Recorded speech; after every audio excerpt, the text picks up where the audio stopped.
Uma construção única na região de Passos, a capela que foi construída para pagar uma promessa se tornou um dos patrimônios históricos mais importantes de Minas Gerais. Restaurada entre junho de 2007 e agosto de 2009, a Capela Nossa Senhora da Penha é parte da vida de várias pessoas da comunidade. Regina faz parte dessa história, que guarda religiosidade, arte e fé. Ela faz parte do grupo dos Guardiões da Capela. A história é muito bonita, né? A gente pensar que foi em agradecimento a uma graça que Antônio Faria Lolô, que foi o fundador dela, fez um pedido a Nossa Senhora, a intercessão de Nossa Senhora, para que alcançasse uma graça, e quando ele alcançou, ele fez o propósito de construir essa capela. Isso em 1863. Então, nessa época, as coisas deveriam ser muito mais difíceis do que são hoje, claro. A gente percebe que teve um empenho muito grande, tanto dele quanto da comunidade. Então, o senhor Antônio Caetano Machado e o senhor José Caetano Machado doaram o terreno.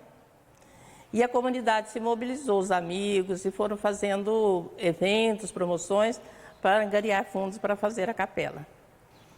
E a capela passou por vários processos, né, de construção. A gente vê pelas pilastras, pelas madeiras, pelo madeiramento, pelas janelas, a gente vê que é uma coisa que foi construída para durar muitos anos mesmo, né? E no dia 7 de setembro de 1867, ele trouxe a imagem de Nossa Senhora da Penha, lá de frente à árvore de Santa Bárbara, lá em frente ao cemitério, juntamente com as imagens de Santa Bárbara e São Jerônimo, em procissão até aqui. E aqui o padre João Marques, que era pároco da igreja do Senhor Bom Jesus das Penhas, do Senhor Bom Jesus dos Passos, a matriz, é que deu a bênção, sagrando o altar. Então foi ele que sagrou aqui o altar, deu a bênção e inaugurou a capela, porque até então a capela pertencia à matriz do Senhor Bom Jesus dos Passos. Depois do restauro da capela, sentiu-se a necessidade de deixar a capela aberta para as visitas, né? Então, como era um marco da nossa cidade esse restauro, e a capela é uma parte da nossa história, da história da nossa cidade de Passos, que ela vem até no brasão da nossa cidade, né? Vem a gravura dela. Então, o padre sentiu a necessidade de que ficasse aberta para a visitação. Mas ele não queria fazer um espaço só de visitação. Ele queria fazer a capela também um espaço orante, uma casa de oração. Então, ele pensou e analisou que poderia existir um grupo de pessoas voluntárias que se dispusesse a ficar aqui em períodos da manhã e em períodos da tarde. Então, pessoas da comunidade que tivessem mais disponibilidade de tempo para que pudesse vir e ficar aberta a capela para a visitação e também para a oração. E a Irmandade, então, surgiu por essa necessidade. E ficou conhecido também como os Guardiões da Capela. Foi um processo bem longo, né? A gente percebeu que, com a medida que eles iam mexendo, mais problemas iam aparecendo nas pilastras, no telhado. E essa parte do altar foi um processo muito delicado. A artista plástica, com o André, que era o arquiteto, tirou todas essas peças do altar, essas mais pequenas, as que tinha condição de soltar, foi levada até o santuário e numa sala foi feito esse douramento, uma sala isolada lá na cripta do santuário. Um processo bem delicado, com material muito fino, que veio da Itália, folhas de ouro, para fazer esse douramento. Então, foi um processo bem delicado, muito minucioso e que teve um espaço de tempo bem longo, porque eram muitos detalhes. Vários estilos artísticos reunidos, uma estrutura inteiramente desenvolvida com madeira. Leila é historiadora e especialista em arte. Ela explica os detalhes únicos que destacam a beleza de toda a arquitetura da capela. Não se tem notícia de quem fez a planta, mas possivelmente, por serem de origem portuguesa, eles trouxeram essa tradição de Portugal, que tinha várias igrejas octogonais. No Brasil também existem várias igrejas, na Bahia e em Recife e também em Minas Gerais, várias igrejas que têm esse formato octogonal. Em 1863, a capela começou a ser construída, então no final do século XIX, e depois que ela foi construída, aqui virou, nesse local, virou um ponto de reunião da cidade. Então eram as festas de cavalhada, as festas de reis, as pastorinhas que ficaram muito tradicionais na Igreja da Penha e também os leilões na Festa da Penha, onde aqui do lado eram armadas barracas e toda a sociedade passense se reunia para poder celebrar Nossa Senhora da Penha, o que continua a acontecer até hoje, no mês de setembro. Uma peculiaridade aqui da capela é o sino estar do lado. Então o sino não está lá no campanário lá em cima, mas ele está construído uma capelinha do lado. Nesta capela, quando ela foi construída, todos os arcos redondos que estão ali, que vocês podem ver, eles tinham vitrais coloridos. Esses vitrais coloridos remetem ao estilo gótico. No alto do telhado octogonal existe um zimbório. Esse zimbório é um campanário que marca a cúpula da igreja. Então ela ficou muito famosa, porque de longe, não tinha todos esses prédios por aqui, de longe se podia ver o raio de sol passando por dentro desses vitrais. Zimbório, então, é o centro ali da cúpula da capela, né? Ali seria o foco de iluminação. A iluminação viria do sol, né? Do sol, porque naquela época não existia também nem luz elétrica, né? Energia elétrica, né, gente? Aqui, então, era ali que vinha a iluminação para fazer as celebrações aqui dentro. Então, foi colocado, tanto lá quanto ali na frente, esses vitrais coloridos, para que a luz do sol refletisse bem aqui dentro, de formas diferentes, em cores diferentes. Sueli trabalha na paróquia e é responsável pela limpeza e organização da capela. O local faz parte da história dela e de sua família. São muitas memórias guardadas neste lugar religioso. São elas e a fé que motivam Sueli a cuidar de forma especial de toda a estrutura em homenagem a Nossa Senhora da Penha.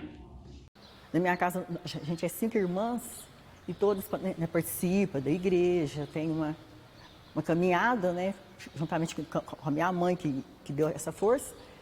Aí todo mundo tem a sua parcela dentro da igreja.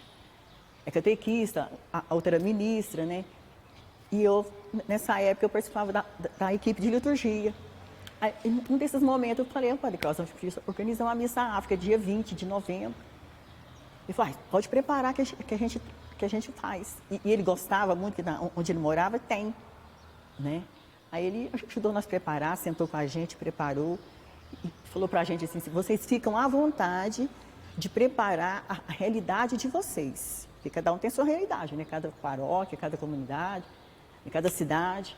Aí nós apresentamos esse lado da história que a minha mãe contava para nós, que é da lavadeira, da congada, das pastorinhas, da doméstica, né? Aí, quando ela falou lavadeira, como a minha mãe era lavadeira, né? Foi lavadeira muitos anos, aí nós buscamos essas origens. E a nossa região aqui tem muito café, cana de açúcar, então a gente apresentava tudo isso na missa, né? Então era muito bonito. Meu pai era congadeiro, então a gente trazia o congo para a igreja, então o povo vibrava com essa alegria, né? Aí a gente saía em escola de samba também, nós trazíamos o samba para dentro da igreja, era muito bom. Quando criança, eu participava das missas aqui, ficava olhando essa arquitetura e falava assim, nossa mãe, que vontade de ajudar aqui na igreja, né? que vontade de cantar na igreja, porque o coral cantava ali em cima. Então isso aqui ficava parecendo um céu para a gente. O Padre Cláudio me convidou para trabalhar. E eu comecei fazendo arranjos durante as festas. Festa da Penha, Corpus Christi, no presépio, no Natal. Aí ele falou assim, por que você não quer trabalhar aqui? Eu falei, ai padre, eu acho que fica muito presa. Sabe, eu queria fazer tudo, mas assim, sem ter compromisso. Ele falou, não, mas a diocese não vai permitir que você faça tudo isso, né, com receio de repente, se você cair, machucar. Então, você tem que ser funcionária registrada. Eu falei, ai meu Deus. Então, era meu sonho, né? Vim. A devoção de Nossa Senhora da Penha, ela surgiu na França.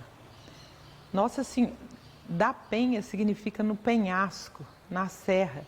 E é nesse lugar que Nossa Senhora da Penha apareceu na França.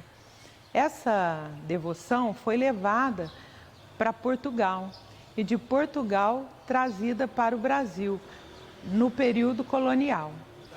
Nós podemos observar aqui no altar vários estilos de arte que ficaram bem conhecidos na arte europeia. Então, esses estilos vão desde a arte grega, depois passando pela arte renascentista, a arte barroca, rococó e neoclássica. Então aqui nós temos uma mistura desses estilos, porque quando o pessoal vinha para o Brasil, e nessa época, já século XIX, há então uma mistura desses estilos, que muitos historiadores de arte, críticos, chamam de estilo neoclássico, porque o estilo neoclássico, ele vai, como é o último do século XIX, ele vai pegar um apanhado de todos esses estilos. E aqui a gente pode observar, por exemplo, um douramento bem aparecido, isso era próprio do barroco, do século XVI. Também lá em cima, os anjos alados, né? É muito característico do barroco mineiro, principalmente nas cidades de Ouro Preto. Esses anjos aparecem na decoração das igrejas. A gente também vê aqui essas colunas com um capitel lá em cima de estilo coríntio, que é próprio da arte grega, mas depois foi retomado na arte clássica, na arte barroca. Lá o C, aqui o S, que é também uma característica especial do rococó. Aqui a gente vê uma concha, nós podemos ver aqui a concha e lá também a concha, em francês. Rocaille significa concha, é daí que vem o nome rococó.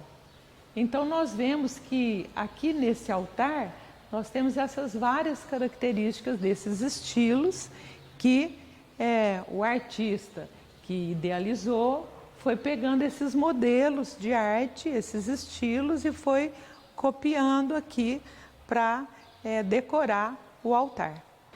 Aqui nós vemos uma lâmpadazinha acesa. Ela está aqui, ó. Todas as vezes que a gente entrar numa igreja e essa lâmpada estiver acesa, isso significa que há a presença do Santíssimo Sacramento presente aqui, agora aqui no sacrário. Várias igrejas hoje têm usado uma capela do Santíssimo, mas especialmente nesta Capela da Penha, o Santíssimo fica presente no altar principal. E por isso é que nós temos essa chama sempre acesa, para lembrar para a gente da presença do Santíssimo aqui. Nessa parte aqui da igreja, a gente tem uma informação grega, já que os gregos foram os primeiros artistas ou arquitetos que inventaram a coluna para suportar os templos. Então nós vemos aqui uma coluna simples, né?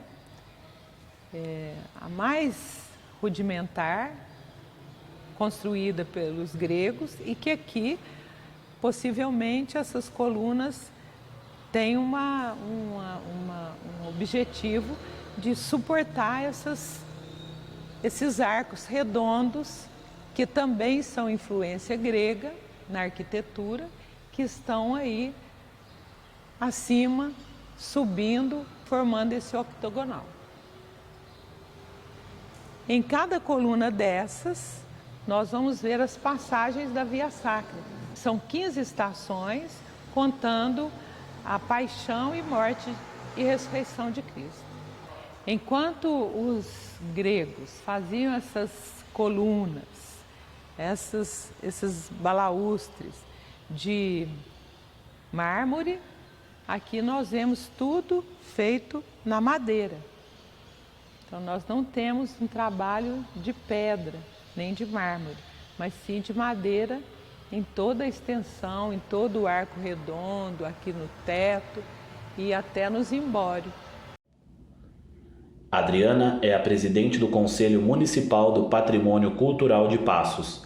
Ela comenta sobre a importância do tombamento da capela e também explica os procedimentos legais para a realização da conservação do imóvel. A questão religiosa da Capela da Penha, ela vai além do louvor a Nossa Senhora da Penha, porque ela agrega toda uma gama de manifestações culturais religiosas, inclusive, que acontecem no seu entorno por parte dos moradores desde quando se iniciou a formação da própria cidade e do próprio bairro no entorno desta Capela da Penha. Então nós temos hoje manifestações culturais de matriz africana que convivem em função da ação religiosa que acontece na própria Capela da Penha. Então é uma interatividade muito grande entre essas manifestações religiosas de matriz africana e a manifestação religiosa católica que acontece dentro da Capela da Penha. Então, eles se harmonizam e acontecem numa perfeita ordem, uma em função da outra, sempre. A Capela da Penha, ela foi tombada em 1998. A partir de critérios que a gente tem, são critérios determinados pelo Instituto Estadual de Proteção ao Patrimônio Histórico e pela lei federal que rege as nossas ações. E nós temos agora também, desde 2011, a lei municipal. Mas, enfim, ela foi tombada em 1998, segundo critérios do valor histórico, social, cultural, econômico para o município. Esses são os primeiros critérios que você avalia no primeiro passo para se inventariar um bem cultural, ou seja, tê-lo como de fato um bem cultural fundamental para o desenvolvimento do lugar enquanto município.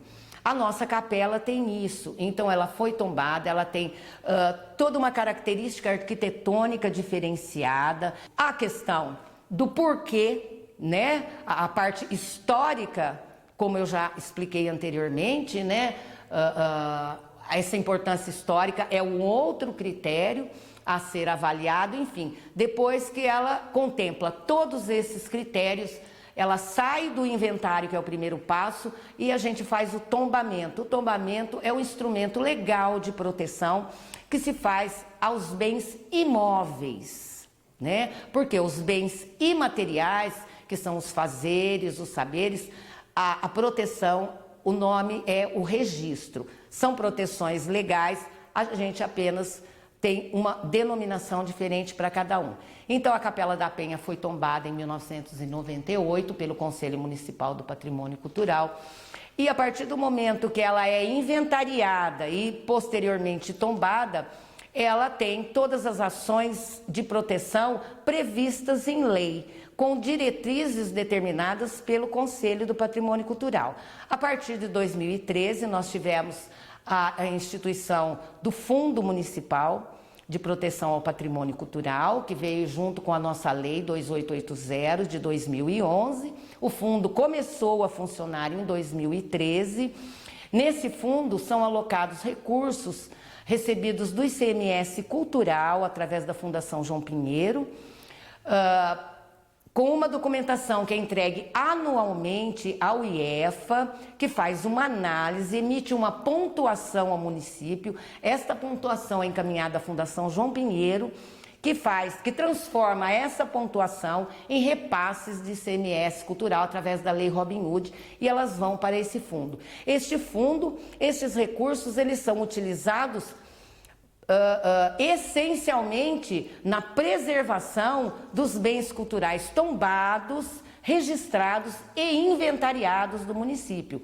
O bem inventariado, que é o passo anterior ao tombamento, ele também sofre a mesma proteção legal e também tem a mesma possibilidade de receber recursos para a sua manutenção como o bem cultural tombado. Então, a Capela da Penha, ela tombada desde 98, a partir de 2013, ela começou a ter a sua manutenção, a sua preservação feita com recursos do FUNPAC, coisa que não acontecia anteriormente. Ela passou por várias reformas, né, na década de 80, e depois, em 2009, após uma grande restauração, onde nós conseguimos trazer de volta a maior parte das características originais desta capela. Aí nós tivemos, essa foi feita com recursos do próprio município, ainda não existia a instituição do fundo, não existia sequer a nossa lei de proteção. Isso tudo foi feito depois, né, posteriormente, quando eu assumi a presidência, e a gente começou a correr atrás disso. A partir de 2013, com a instituição do fundo, todas as demandas de todos os bens culturais tombados, registrados e inventariados, eles correm por conta deste fundo. Muito bem, anualmente é feito as visitas técnicas, né? Então nós temos, esse ano já foi feito na Capela da Penha, visita técnica, com membros do conselho, que são arquitetos, engenheiros civis, historiadores. Então a gente forma uma comissão, vai e faz a visita técnica. Nessa visita técnica a gente levanta todos os danos, todas as necessidades do bem e faz um relato. Então nós vamos ter depois como produto um relatório de visita, um parecer técnico do conselho e as diretrizes daquilo que pode ou não ser feito e a maneira correta para você fazer essas intervenções pelo fato do bem ser tombado. É totalmente diferente de você simplesmente reformar um bem, né? Então, esse ano, a nossa Capela da Penha, já existe uma demanda de uns 2 anos, né, para intervenções na capela. Ocorre que nós tivemos a troca do pároco, então esse processo meio que ele ficou pelo meio do caminho, porque por se tratar de um bem particular, né, é um bem que a gente tem a responsabilidade de estar sob a proteção da Diocese de Guaxupé.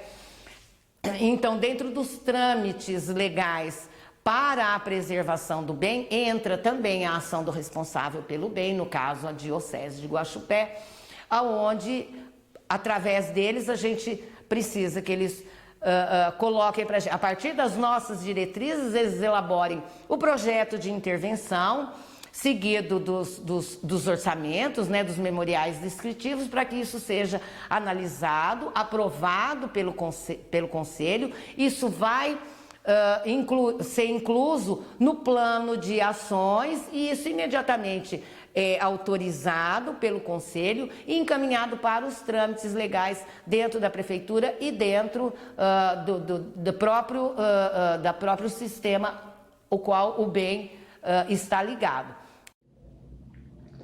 Dona Cida faz parte da comunidade da Penha desde a infância. Ela se lembra de como aconteciam as missas no passado e conta sobre as festas que acontecem no mês de Nossa Senhora da Penha, em setembro.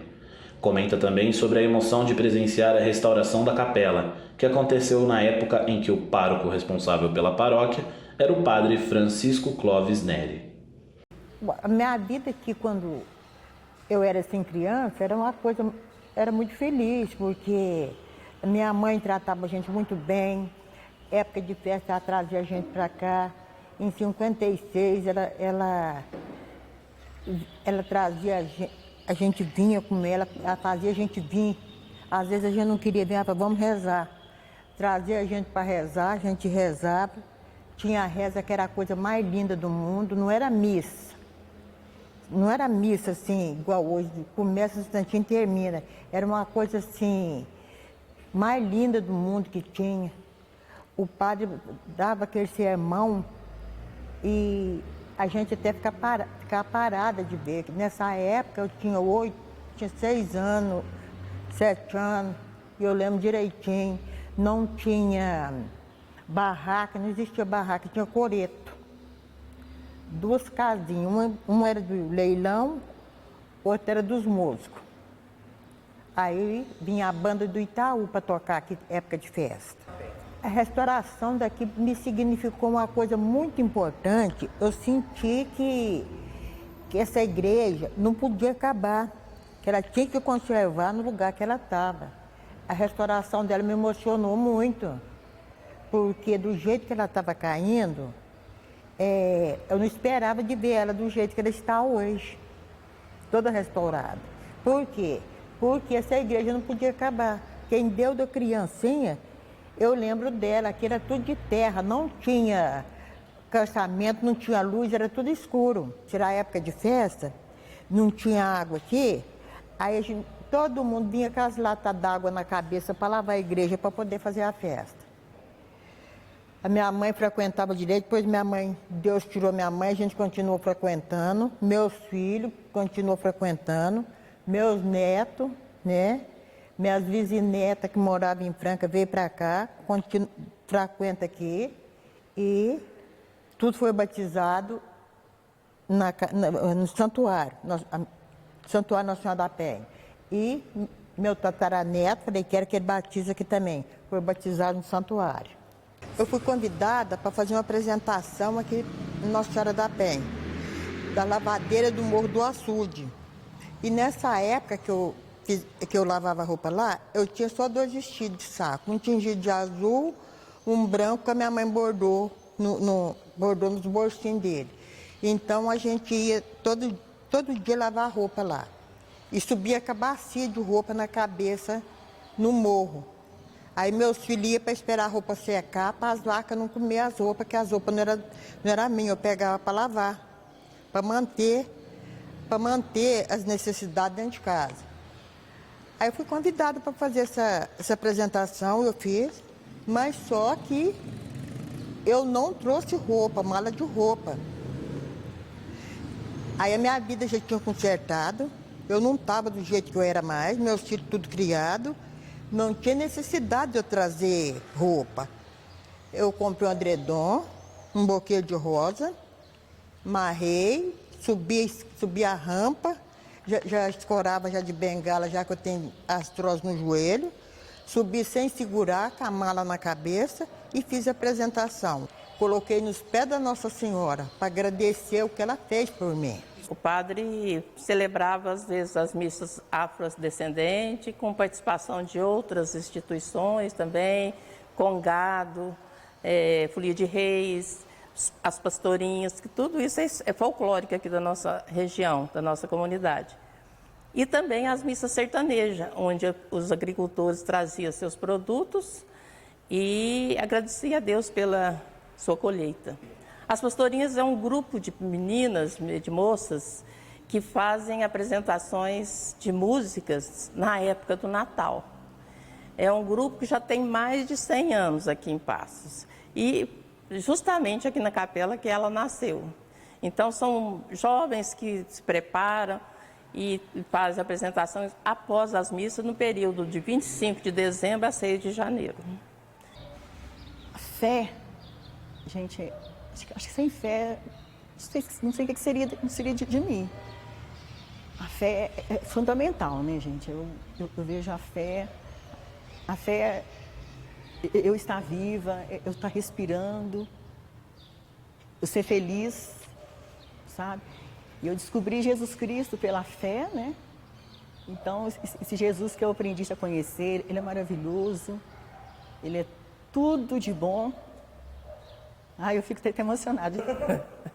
Então, assim, eu sinto muito lisonjeada de pertencer à Paróquia da Penha, de ter uma arte arquitetônica dessa magnitude aqui em Passos.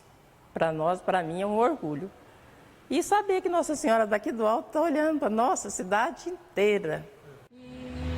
Virgem querida, ó Mãe carinhosa, que de seu trono uma graça nos venha, nós te pedimos com fé jubilosa, teus filhos somos, ó Senhora da Penha. Nós te pedimos com fé jubilosa, teus filhos somos, ó Senhora da Penha. Eterna Senhora, que do alto da penha, com o teu filho nas mãos nos bendizes, o teu amor, ó Mãe, nos obtenha. Graças de Deus, para sermos felizes. O teu amor, ó Mãe, nos obtenha. Graças de Deus, para sermos